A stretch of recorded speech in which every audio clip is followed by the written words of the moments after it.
again, sabi ko nga, nagpapahayag ang kinatawang ito ng lubos na pagkadismaya na hindi pa rin nagbabago ang Vice Presidente.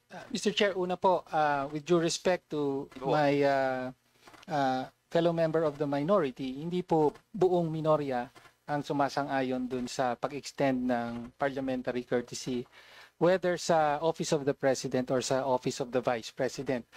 During the hearing of briefing for the budget of the Office of the President, inilinaw po natin yon, di ba? Na lalo pa ngayon, hindi po panahon para sa parliamentary courtesy.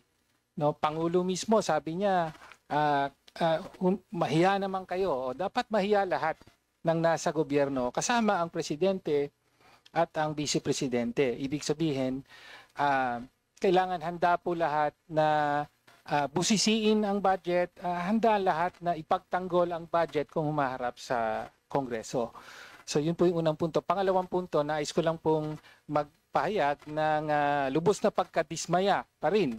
No? Kaya naman po nagkaroon tayo ng pag-defer dito dahil sa paabot o sa sulat mismo ng Office of the Vice President na direktor pa nga ang nakapirma na ang dadalo dito, hindi na nga yung Vice President, no?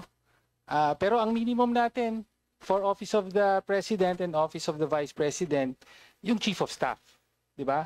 So in the case of the President, yung ang nandito ay ang Executive Secretary. So in the past, no, ang nagpunta rito yung mga Chief of Staff kung hindi pwede yung Vice President mismo.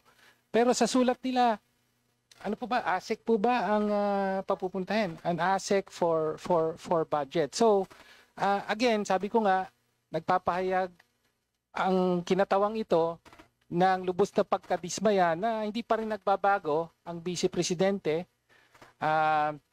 sa labas, no, sa media, panayang pahayag na handa siyang ipagtanggol ang kanyang budget at wala siyang tinatago, no, at handang humarap sa proper venue.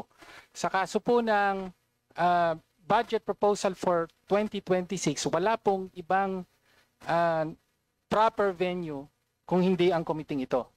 No? Kaya again, lubos na pagkadismaya at sinabi ng ating Vice Chair na magpapakita raw ang Vice Presidente mismo sa Tuesday. Na? Well, para sa akin, to see is to believe. No? So, hintayin natin yan.